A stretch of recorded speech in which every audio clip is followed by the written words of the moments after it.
bago mo i-welcome yung mga nakikinig sa atin, gusto namin malaman kung sino nga yung may pinakamalaking TF. Kala ko TF. TF! Oo, dun sa hinost mo last time na event, kung saan kasama mo si Vice Ganda and all. And then you're asking the director, sinong may pinakamalaking TF? Siyempre, si Vice Ganda talaga. Malaki. Ikaw! Char! Vice Ganda, malaki. Leveling ba kayo ni Vice? Ay, nako, I wish. Okay. I wish. Talaga lang, ha? Nag-host nga ako buong show. Siya, isang kanta lang. Ay, nako, struggling artist talaga ako. Anyway. Pero yes, can I just say, minsan pag nag-host din ako ng event, tapos pupunta yung mga band or may singer na 3 songs lang. And then kami, we have to stay there from start until the end, 4 hours, sometimes 5 hours yung show. Tapos, TF niya, saan yung TF ko? Kumanta siya ng sana, naging singer na lang ako eh. Diba? Minsan may ganyan ako. Hindi, walang joke. Totoo yan. Pero ma-realize mo, blessed ka rin pala, diba? True. I mean, it's all blessings. Pero wala, they also earned it. You have to give it up for these guys to be charging that much. Ibig sabihin, Super galing, super husay. And they deserve it. Kaya deserve mo rin yung 500,000 per event mo. I no, wish. Papi? Ano naman? Parang totoo, no? Pero ito na ang chance mo. Thank you pala kay Sir Jasper. Our friends sa Bingo Plus. They had me for their anniversary party. Yes, ang daming big stars na nandoon. 300 million pinamigay ko. Wow! Tapos bago ko pamigay, inangat nila to 500 something. Wow. One winner. Sana all. Pero ito na chance mo para pakita sa kanila may talent ka rin sa singing. Kala ko may talent. Ladies and gentlemen, let us all welcome Zamoy G. The crooner. Okay na pala. Alam mo, totoo yung kasabihan, di bibigay sa'yo lahat. Ay, nako. Oh, pogi ka na daw tsaka magaling ka mag-host, tama na yon. Prayers up, blessings down. Nakita nyo naman din siguro kung paano siya magsayaw. So talagang okay ka na sa hosting. Sabi ko, medyo matigas-tigas, no? Kailangan ni-loosen up. Pero ni-loosen up na wala pa rin. Diba? Accept your flaws and accept your strengths. Ang ganda na sinabi mong yan. Accept your flaws, accept your strength. But sometimes it's hard to accept a rejection. Uy, bigat nun. Di ba? Totoo yun. May mga ganun. Masakit ma-reject. Hindi nga sometimes, most of the time, mahirap talagang tanggapin yung rejection. Mapa sa life man yan, sa work, or sa love life. May kikwento lang, di ba? We talked about being a stand-up comedian. Yes. With Red when he guested here. I think even for me, I'd honestly say one thing that most human beings are afraid of is rejection. Totoo, whether it's love, whether it's work. I guess life. Even you guys asked me, but di ako nag-stand up. I guess that's one of the reasons. I'm afraid to be rejected. I'm afraid na baka hindi accepted yung comedy ko. Pero wala ba nagsabi sa'yo na pwede ka? Pwede, pero siyempre it's a personal thing na parang, shit, paano kung hindi? Oh, diba? acting. Acting! Diba? Paano kung hindi? Diba? Kahit nga si my wife, si Esa, sabi nga nila, when you propose, sure ka na ba mag-yes yung girl? Hindi. 70%, hindi ka naman po-propose na wala-wala lang eh, diba? May mga nagpo-propose na helicopter. Correct. Lahat na ng paandar. Dati, nag-uso pa yung flash mob, diba? Correct. Nasasayaw lahat sa airport, gano'n. May sayaw pa yan, ha? Oo, tapos pa-propose ka lang. I think nga, iba pa rin yung pressure ng proposal compared to a marriage. Kasi yung marriage, kasado, alam mo na, I do na lang yan eh. Oo. Pero yung proposal sa akin, kaya for a guy, mas mabigat pa rin siya. Kasi may chance pa rin na sabihin ng girl na, teka, hindi, not naman no, pero hindi pa ako ready. Kaya, in front of everyone, lalo kung may ibang tao, oh my gosh. Kanya-kanya, may nagpo-propose na silang dalawa lang. True. Diba? Maraming tao. Pero yun nga eh, parang, I think it's scarier for a guy because of that, may chance pa rin na ma-reject ka. And I think most of the guys, ganyan yung feeling. Kasi talaga namang hindi nyo alam kung sasagot ng yes or no. I think it also comes with age. Diba na parang sa love particularly. When I was younger, takot ako pumorma kasi syempre, takot ka mabasted. Nabasted na rin ako. So parang ang sakit yung ego mo, pupulutin mo na naman. Correct. At that time, nabasted si ganyan. Pag-uusapan ka pa. Wala pang wala pang mga Facebook, Twitter noon. Ang chismis talagang sa school. Uy, alam mo ba si Sam? Nabasted yan ni Kaya pala di na magkasama si Sam kasi ganito. Binasted. Pala ganyan. And then, work-wise naman, ang sakit din sa ego na let's say you apply, hindi ka matanggap. Totoo kasi yun. yung dream job mo. Even for a school, let's say you're applying for this college. True. You didn't make it. Sa UP, hindi ako pumasa. Really? Oo. So, di ba parang upcat na, di ba? Yung exam. parang right minus wrong pa yata or some shit Ako like hindi ko na that. sinubukan kasi alam ko hindi ako papasa. Ngayon, hindi na napasa. Kaya paano? Ayoko ma-reject eh. Uy, may mga ganon. Oo. Like, can I just be honest? Exactly. Kasi parang minsan, sasabihin, hindi, kaya mo yan. Hindi, parang, hindi, alam ko yung kapasidad ko. Parang hindi ako pang UP level B. Hindi ko na susubukan. Baka kasi hindi ako pumasa. But it's a wrong mindset because sometimes you just don't know. Before we get letter ba to? Right? Letter. Yes, letter. Before we get to that, we bring up ko na rin yung this So whole... is that also like yung feelings mo kung bakit may mga bagay ka na hindi ginagawa minsan? Kasi pakiramdam mo, Yeah. hindi, ito lang yung kaya ko eh. But you'll never Wag na know. natin- Yung Okay. stand-up comedy na sinasabi mo Eto. kanina, I mean, ang dami mo napapatawa sa live events, pero yung takot mo is holding you from doing that. I think it's the fact na when you go to a stand-up comedy show, ang expectation, patawanin mo ko. As a host naman, hindi Naman. As a host naman, bonus lang na mapatawa kita. Tama, exactly. Good point. Technically, Good point. MC tayo, master You're of there. ceremony. Yes. Ang trabaho natin, ayusin yung flow, make sure the event goes smoothly. That's our job. Energy, yung buong vibe ng room, nasa Correct. iyo yan. Now, if mapatawa mo yung audience kasi magaling ka mag-host o may jokes ka here and Added there. factor na lang. Parang ano na lang yun, magic sarap. true, Diba? true. Ajinomoto, whatever. Parang ano na- sprinkle na lang sa ibabaw ng ice cream. Oo, diba? true. Cherry on top. I'm gonna go, before we get to the letter, to the example of Jokoy. Yung malaking issue na nangyari, Jokoy is one of the best stand-up comedians. Kaya Yes. Na half Filipino. pinasok niya tong Grammys, Oscars. What did he... Oh, yes. Tama, Grammys or Oscars? Basta he Basta hosted. yun, he hosted. Oo. Yung mga may artista, Oscars. Okay. Okay. Big issue all over the world. Was he really supposed to host? Should he have, dapat ba niya tinanggap yung job na yun o hindi? Like, I have some friends, we were on this big debate about that. Nung mainit pa yung issue na yan. Yes, magaling siyang stand-up comedian, pero iba ang host. Ibang ball game na yun. Ibang ballgame ang hosting. And you can't, some people can do both. Some are good with one, some are good with the other. Yan yung point mo, shoot your shot. Try it. I mean, wala namang mawawala. I'm sure medyo Sa iba, ganun I'm ha? sure medyo masakit-sakit sa kanya yung nangyari. Oo, kasi yung backlash na tinanggap niya, no? Diba? That After. was rejection from the audience na But hindi there's kami a- natatawa sa'yo. But there's another issue with that eh. Kasi di ba parang sinasabi nila, baka may racial issue din. May mga ganon. May mga ganon concept. Whatever the na parang issue is, there was rejection there. there was a rejection. And the internet- Yun ang talagang obvious na nangyari. May And even the internet was unforgiving. Talagang, bakit ba kasi yan yung kinuha niyong host? He's not even on the same level as these Hollywood celebrities. Grabe, ang whatever. sakit naman nun. My gosh. That Kumuha same level. Kumuha kayo ng amateur. Oo. Pero Sinabak may niyo sa... point din naman si Sam, no? Because sometimes there's an event na alam mo kung sino yung host na bagay dyan. Correct. Di ba? Oo. May point. But yes, Pero if you're Jokoy, as Jokoy ka na, di ba, tas parang maririnig mo na may mga taong ganon sa comment na nagsasabi. hindi lang may mga tao. 80% of the comments. Exactly. 80% of the comment. Why him? Why? Kumbaga, puro ganun yung matatanggap mo na parang minsan isipin mo, akala mo, uy, sumakses ka na. And then, tinanggap mo yung gig na yon, mapapaisip ka, Have a seat. am I in the right path? Kasi sinasabi nila, hindi ako funny. Oo. Sabi nga ni Kendrick Lamar. Ano? Diba? Then, Be humble. they not Sit like down. us, Char. Diba? Be humble. Isang Sit dance down. naman siya, no? Isang dance mo. Mamaya Ang palabas, tito ha? talaga ng dance moves. Shoot your shot, yes. But if you know you're not even in that or on that level yet, like pinag-uusapan natin na, okay, medyo masyadong malaking gig para sa akin to na May ganun ka na parang Feeling ko- nino mo kasi parang feeling mo, no, that's not for me. wala pa. Ang galing. I'd shoot my shot.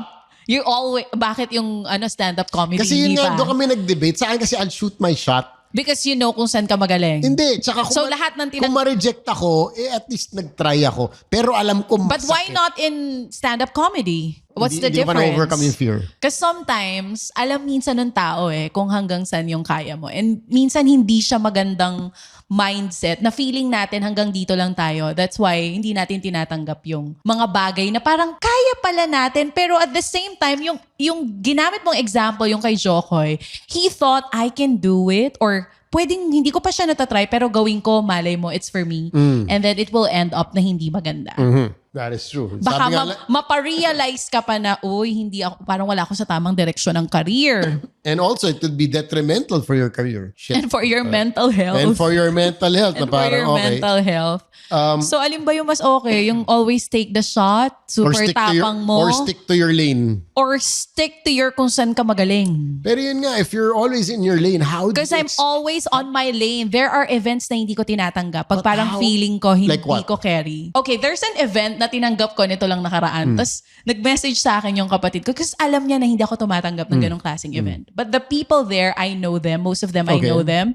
So parang pakiramdam ko, okay, kahit hindi ito yung mga madalas kong tinatanggap na event, na super formal, super English-Englishan, tanggapin ko kasi kilala ko naman yung ibang taong nandun.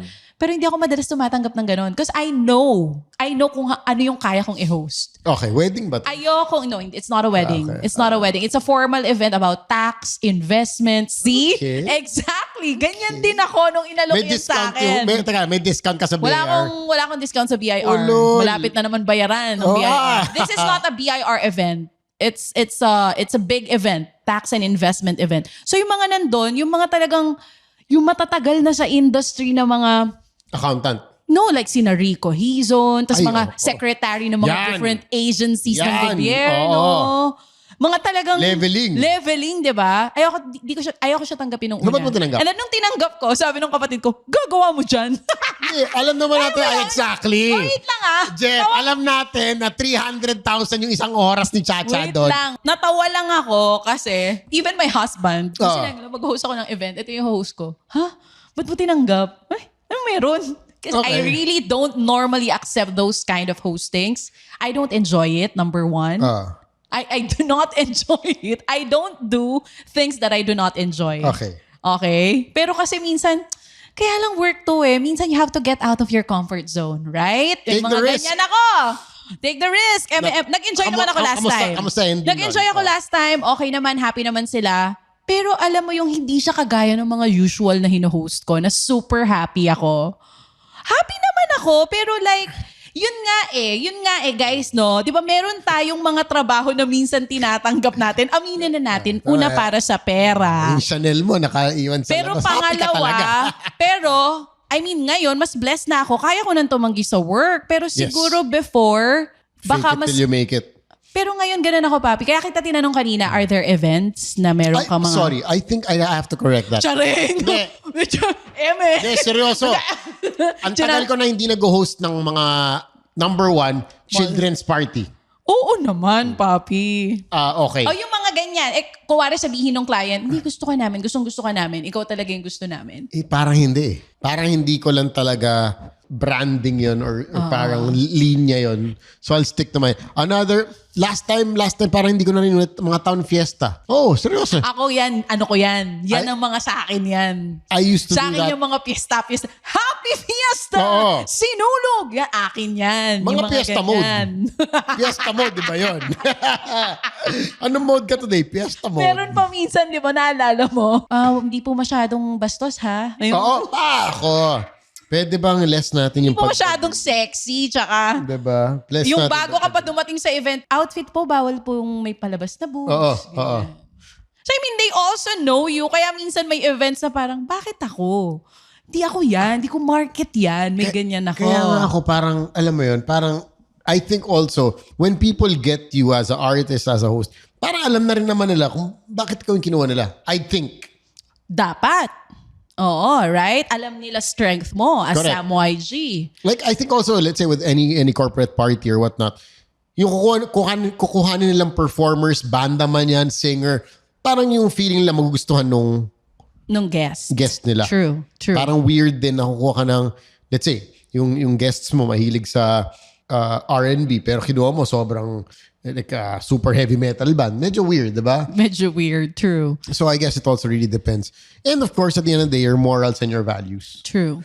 A lot of people, I know a few hosts that hindi tatanggap ng mga cigarette event or smoking events or Oo. alcohol events, diba? Meron din mga ganun na against your But let's go back to rejection, which it should be very interesting because at one point, I think lahat tayo dumadaan dyan. And aminin man natin o hindi, lahat tayo ayaw ng rejection. Of course, I think as a human being, Yun talaga yun. Ayaw natin lahat. Hindi fear boast natin eh. yun. Fear natin nating yun. lahat yan. Kasi it's directed to your ego, and yung recovering from rejection is always tricky. Okay. Eto na. Hindi ko na patatagalin. Go. Ang pangalan nito is Sam. O, kapangalan mo, katukayo mo. Sabi ko na. Hello, Chacha and Sam. Alam niyo yung pakiramdam na alam mong hindi para sa'yo, pero ang sakit pa rin tanggapin. Parang kahit anong convince ko sa sarili ko na okay lang, may iba pa naman, deep inside, parang may parte sa akin na hindi na makabitaw. Call me Samantha and I'd like to share my story. Nitong nakaraan lang, Cha and Sam, nakatanggap ako ng rejection sa isang trabaho na sobrang pinaghandaan ko. As in, todo aral, todo practice sa interview, nagbuhos ako ng oras sa application, pero nung lumabas yung resulta, ayun, hindi ako natanggap. Parang gumuho yung lahat ng pinaghirapan ko, lahat ng pagod, parang walang kwenta. Hindi lang sa trabaho to. Ganito rin ako pagdating sa love life. May isang taong matagal ko nang gusto. Alam kong hindi kami compatible at alam kong hindi ako type, pero umaasa pa rin ako. Nung nalaman kong may iba na siyang gusto, grabe, sobrang bigat sa dibdib. Napapatanong tuloy ako sa sarili ko, deserve ko bang masaktan ng ganito? What's Kahit wrong with alam me? ko naman na hindi para sa akin. Parang linya sa pelikula, no? Ang hirap tanggapin kasi parang nanghihinayang ka. Yung tipong, what if pinush ko pa or ginawa ko pa? What if mas nag-effort ako? Hindi ko alam kung ano ba to, pride na lang ba talaga to dahil nag-invest ako ng sobra sa pangarap ko, mapaka-career man yan or sa love life. So my question is, bakit ang hirap ba tanggapin ng rejection kahit alam mo namang hindi talaga yun para sa'yo? Bakit parang mas mahirap mag-move on kapag alam mong binuhos mo lahat? Paano ba mag-cope sa ganitong klase ng pakiramdam? Minsan kasi kahit pilitin kong magpakatatag, ang hirap, lalo na kapag napunta ka na sa what's wrong with me stage. Kasi sabay, love life and work. Tulungan niyo po ako. Paano ba mag-move on from the feeling na kahit anong gawin mo, hindi pa rin sapat? Ang sakit naman nun. Kahit anong gawin mo, hindi pa rin sapat. Wow. Nandun na siya sa stage kasi mapa-love life or career, pareho siya na-reject. Halos sabay. Tapos nandun siya sa stage na, am I not good enough? I mean, As what's a wrong person. with me? Oo, na-reject na sa trabaho. Na-reject pa sa love life. I think, like I said, meron talaga tayong mga, well, there are good days, there are bad days. And sabi nga nila, pag sunod-sunod, minsan yung good, sunod-sunod. Oo, nakakatakot. Minsan yung bad, sunod-sunod din. Agree with you. Di ba ikaw natatakot ka rin pag Oo. ano, yung sunod-sunod na merong magandang nangyayari? Kasi alam mo may kasunod to. Si Esa, ganyan na ganyan. Ayaw mo magpakanega pero you know Oo.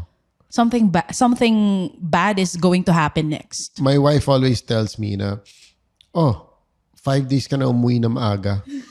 Kinakabahan ako sa day 6. Yung pala yun, ayos na to. Ako, gagamitin ko na example, rejection. Huwag na tayo lumayo. Ang ganda nung example mo. Ako Yung na. sunod-sunod. Sabi niya, sunod-sunod ka maaga umuwi. Yung pala yun. Ano na yung next? Oo. Kinakabahan na siya 6 day onwards. Lalo na isang time, parang 12 days yata umuwi na maaga. Oo. Every day talagang sabi, oh my God. Anong kasunod? Oh, ito na ba? Okay. Hindi na ako lalayo. Okay. I was rejected 8 times. By your wife. True. Oo. Masakit sa How ego ko did yun. you accept it, Masakit right? sa ego ko yun. Oo, kasi, I mean, ma-reject ka ng isang beses, sobrang sakit na. Pero, I mean, 8 times. Tapos parang gets ko na ayaw niya akong, Tas, ayaw niya lumabas kasama ko. napapa-question ka na nun sa sarili mo. I mean, is there something wrong with Oo. me? So why? I mean, bakit pinush mo pa rin? Well, of course, I really liked her. I thought there was something there. And I was But willing. you're not the type to push for it sa ibang girls. Hindi ka ganon. Wala pa akong ginanon. True love. Of course, I've been turned down. And alam ko yung feeling na sakit na ma-turn down. At one point, you just keep on going. Diba? You accept the hit and you keep on going again. I think it comes also with what I call resilience. Yan, mga Pinoy. Madalas Google Wait muna lang. tayo. Madalas gamitin ng mga politiko yan. Chat- Resilient tayong mga Pinoy. ChatGPT. Oo. Ha? It's coming back stronger when things don't go your way, or when you hit a wall, or when you hit a low moment in life. It's coming back stronger. It's not just stronger, it's actually coming back in the first place. And coming back stronger, doing better pa. Some people are good at it. Personally, I think it came with experience for me. Lahat ng pinagdaan ko when I was a kid, the whole bullying situation, my family breaking up, all these things, events in my life led me to who I am today, of course. Parang nakaka-affect ng willpower mo. So I think that's what caused me to, or affected my willpower na, okay, you'll be rejected. And that's how life is eh. Like I said, There will always be rejections. there are jobs you apply to, schools we've applied to. True. Jobs. Ito nga, bata pa lang tayo, meron na nga tayong mga kinder ka pa lang, ayaw kang kalaro. Oh. Bata pa lang tayo, nararanasan na natin yung rejection. Hanggang sa pagtanda yan. Any age, any stage ng buhay natin, laging may rejection. But the question is, kapag nandun ka na sa pinaka-edge talaga, dulong-dulo, na you question yourself, what's wrong with me? Paano mo hihilahin yung sarili mo pataas? No? Kapag sunod-sunod na yung rejection, maganda pa yung example mo kanina na ang ganda ng mga nangyayari, there's one rejection na darating. Mas madali ka pa makabangon doon. Pero what if it's sunod-sunod, paulit-ulit na rejection?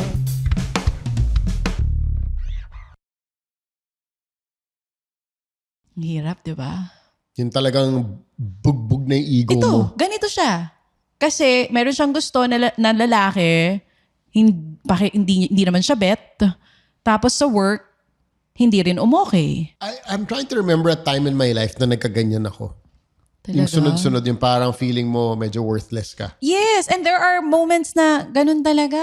I mean, If I remember right, ang hirap maging positive pagka dire-diretso, puro kanigahan dumarating sa buhay mo. I mean, let's be honest here. May mga ganong moments talaga tayo, yung down Yep. tayo. And kahit anong sabihin ng friends, loved ones natin, Okay lang di yan. ka talaga makaalpas kasi putya, sunod-sunod yung kamalasan na hindi nga kamalasan sunod-sunod yung rejections na dumarating sa buhay mo. makamalas na rejection either or. It's the same. It's Diba? the same. Parang you just can't seem to get a break. Yes, and hindi ka makabangon. Kasi nga sunod-sunod siya, kakabangon mo lang, ito na naman. May darating na naman Kaka-jump panibagong ka na rejection. True.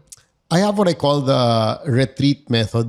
Paano yan? ganyan Turo mo yan sa amin. Hindi, pag ganyan na yung sunod-sunod na, ano talaga, parang mag-shutdown na, mag-retreat muna ako sa world. You'll pause? I'll just hit the pause button and probably focus on myself. That's when I bugbog ako sa total day workout. And then you slowly realize the things you're blessed with. Kasi minsan, syempre, pag rejection, you tend You're to focus on that. Yes. And yes. there's nothing wrong. That's really what it does to you. Kaya sabi ko, sapak sa ego mo yan eh. That you fail to recognize and realize the small things you are blessed with. Kasi you're so focused on getting that goal na hindi mo nakuha. Tama. Getting that job, that love life na hindi nag-pan out. Or even, let's say, a breakup. Diba you guys were going so well, kala mo yun na yung the one, break kayo. That's also a form of rejection. Tama. A form of, things not going the way you planned it to be. Even for marriage, diba? Kala mo, pakasal na kayo, tapos bigla may annulment, Correct. may divorce. It's still a form of rejection. Or minsan di naman kayo naghiwalay, yung galit ka lang sa asawa mo kasi na-reject ka for one night na magsisex kayo. Di ba sa lalaki, bad trip din yun? I mean, totoo yun I mean, for guys, ayaw nila yun. It's important to feel the pain, Yeah. to accept the pain, because that means that what you put in that relationship, in that job was worth it. Kaya masakit eh. Kasi kung hindi ka nasaktan, Effort ka. yeah, the pain means you put your heart into it. Kasi if you did not put your heart into it, you wouldn't feel the pain. Yung love life na may nag-break kayo, wala lang, okay lang. Diba? Yung nililigawan mo, kaya masakit kasi umeffort ka eh. Time, money, diba? Pagod, sleepless nights, whatever it is you're working for. Tapos din pan out. Kaya masakit kasi nag-invest ka. It makes it worth it. The experience makes it worth it. It's the coming back that gets tricky. That's where the resilience comes in. That's where your willpower comes in. It's coming back after these challenges. Diba? Nasunugan ng bahay. Yes, ay pinakamahirap yun. Oo, lahat ng inipon mo. Naubos. Ubos. Yun nga eh. Parang how do you come back after something like that? And I think these are the defining moments or your defining moments as a human being. Down the road, pag pinagdaanan mo na yan, yung next challenge, Mas baka madali na for you. you know how to navigate already. Kaya you're asking me, balik kasi tanong mo sa akin, yung parang, ba't si Esa, diba parang, Oo, bakit tinuloy mo pa rin kahit na 8 times ka na reject? I've been hurt so many times. Whoa, grabe. I wish Masabi din. Would 8 times more hurt me? Oo, taray. I am a product Yan din- of my yan I'm a din- product of my pain. Oh, yan din sinasabi ng mga nakadate mo dati. Anyway, mabalik tayo sa Napunta usapan. tayo dyan eh. I don't know, Papi. Parang minsan nga kasi yung pinag-uusapan natin, balik tayo dun sa unang pinag-uusapan natin.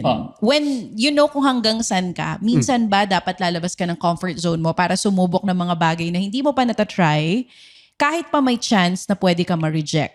Will that make you successful? Pwedeng yes. Or pwede ka makontento gaya ng ibang tao na nandun lang sila sa loob ng bubble and circle nila.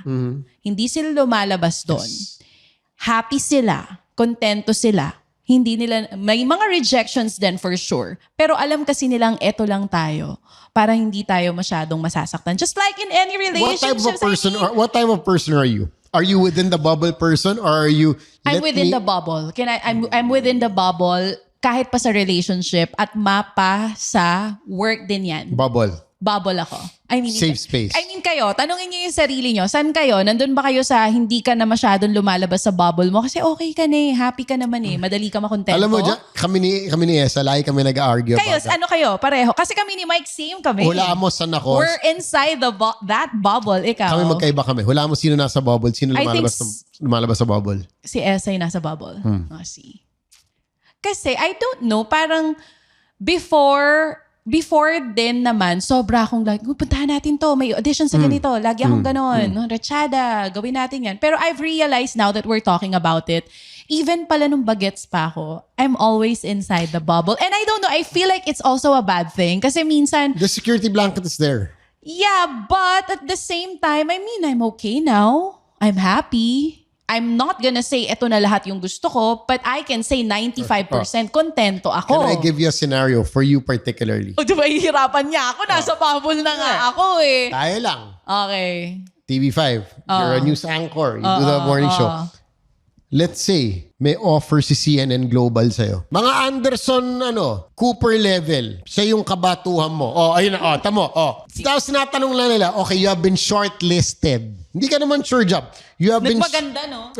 You have been shortlisted among 5... Andrew Cooper? Anderson kasi. Sorry. Andrew ilang kasi kilala ko eh. Lahat tayo nalito. Andrew Cooper, sorry. ano daw? Nasa kasi ako bagong Pilipinas ako eh. Tuloy mo. Eto na nga. Diba? Tapos you have been shortlisted among 5 female hosts. 5 female hosts. Okay. Anderson Cooper. Ito yung offer. Sige. 5 female hosts.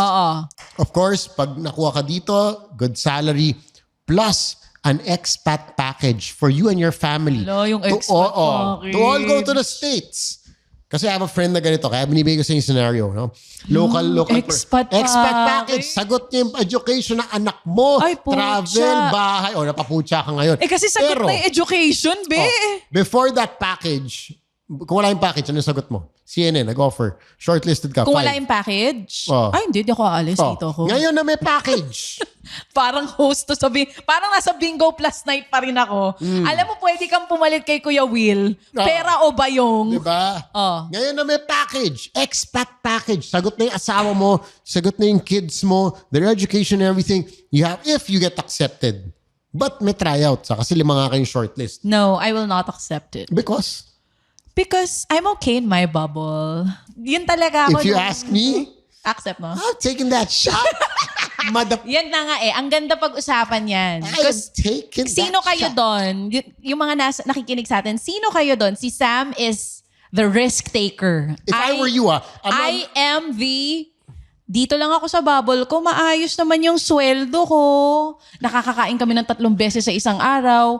Napupuntahan naman namin yung gusto namin mapuntahan. Nakakapag-aral din naman yung mga anak namin. Yung mag-aaral sa ibang bansa, kaya namin pag-ipunan siguro yan. In the future na namin iisipin yan. But I don't wanna get out of my bubble because in my mind, ang ayos ng buhay mo, what's gonna happen if you choose that path na hindi mo alam kung ano mangyayari? It's not a guarantee of a better life. It's actually, even naman, ito namang work namin ngayon, hindi rin siya regular. Pero bakit ayoko umalis sa bubble na to? May magandang offer na. Kasi nga, mas lamang sa akin yung fear. Exactly. Dito, But doesn't it count kaya nga it's not, hindi ko rin sure eh. Alin ba yung maayos na mindset? Yung nandiyan ka lang sa loob ng bubble mo, hindi ka makalabas, or ikaw si risk taker pero kaka-risk mo, paulit-ulit ka nasasaktan? Sa akin kasi, Mapa-love man yan or mapa-relationship man yan?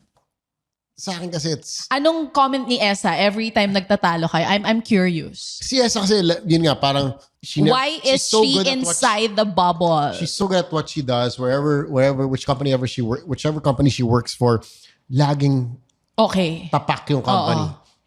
Pero I always tell her, why not start a business? And if you're so good at making other people rich. Yes. Bakit hindi ikaw? Sabi ko, Ikaw bakit mismo. naman ako? Pwede mo naman siya. Anong sinasagot mo? Hindi, sabi ko, why don't you start a company and do it for yourself? It's a big risk. Ayaw niya yung pera niya involved. Kasi nagkakaroon ng personal, parang, teka, negosyo ko na to. Everything is on me. It fails, it's on me. If it succeeds, it's on me.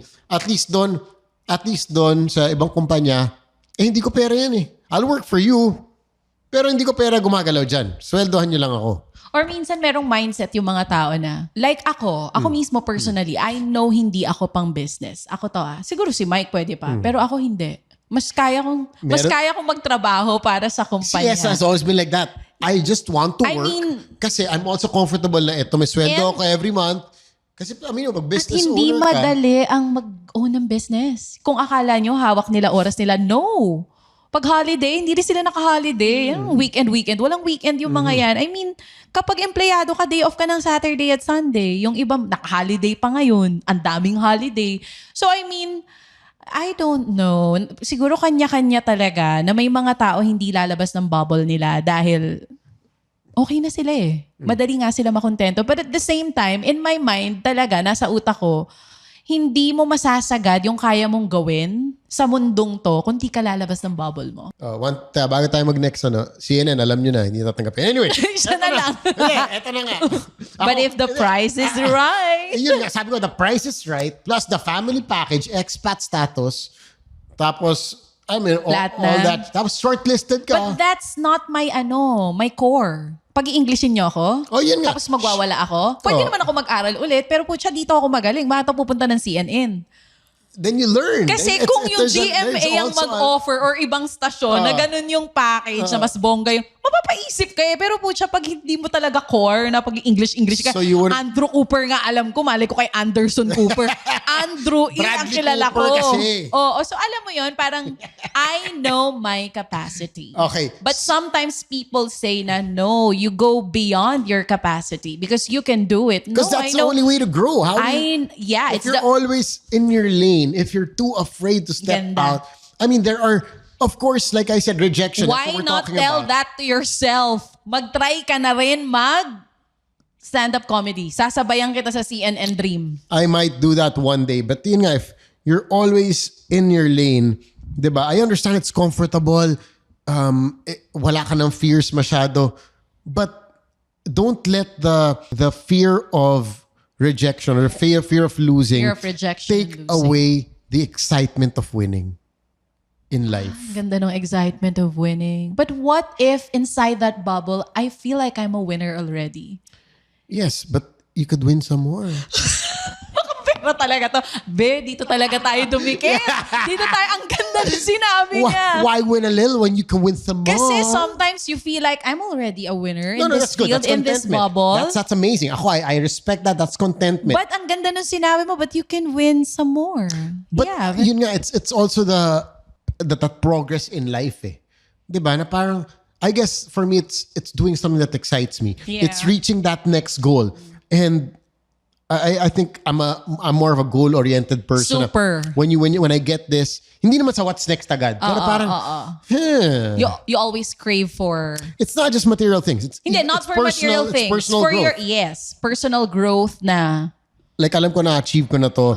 Let's say, yun nga, I've been hosting like for a long time. Pero after hosting, what's next? Diba? Maybe for me, it's doing already something that's sustainable. Hawak ko na yung oras ko. Hindi ko na kailangan magtrabaho para sa oras ng ibang tao. Siguro feeling ko, Papi, baka mag-iba yung mindset ko pag wala pa yung mga bata. Could be. No? Pwedeng baka Maybe iba you're more of a mindset risk taker when you don't have kids. Kasi before, when I only had one, yung isa pa lang yung anak ko, nung si Sab pa lang, nagkaroon ako ng work opportunity in Dubai. magtatayo ng radio station doon. Up to now, meron pa rin ganun. So, trinay ko, nag-audition ako. Na-reject ako. How did it Pero feel? ano to Tagalog FM radio station to. Nandun na yung ibang mga kasama ko nun before sa MOR. Siyempre, you'll feel bad. I felt bad. And then parang sa utak ko nun, shoot, hindi na talaga ako pupunta sa mga next na. Nasa utak ko after ko, hindi na Mismo ako yan. pupunta sa mga susunod na auditions. Pero you know what?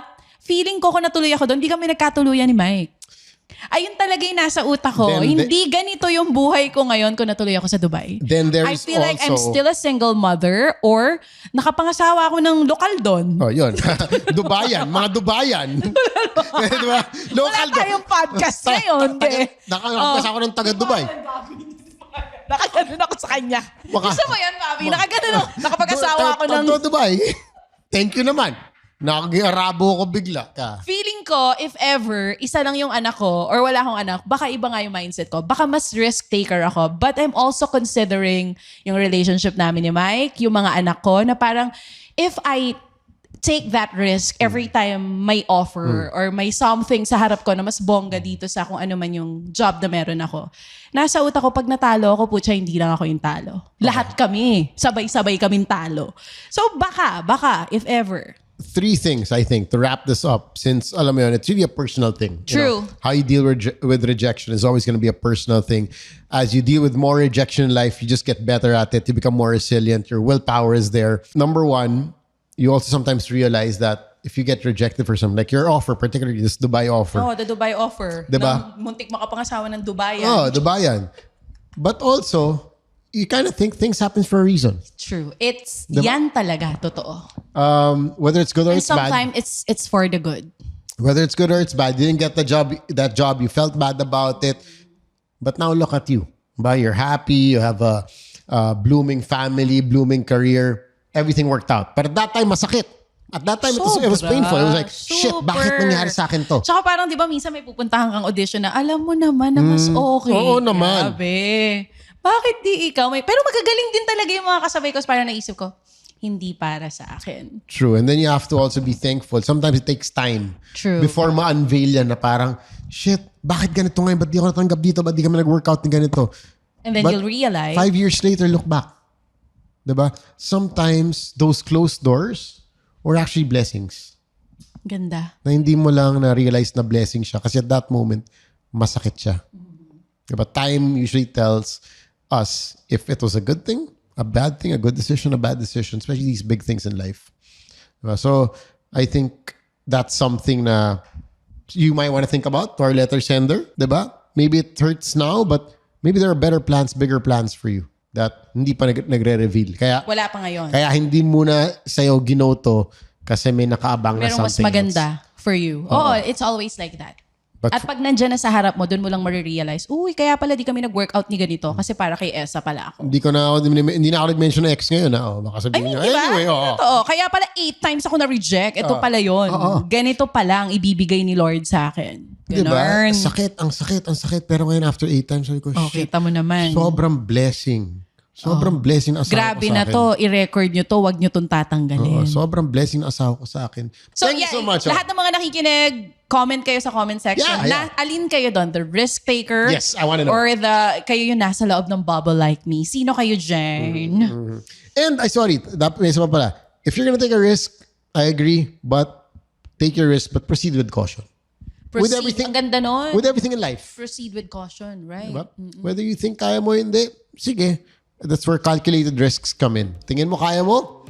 May chance? Push. Calculated risk taker. Don't be afraid to get hurt because that only means that you gave it your all.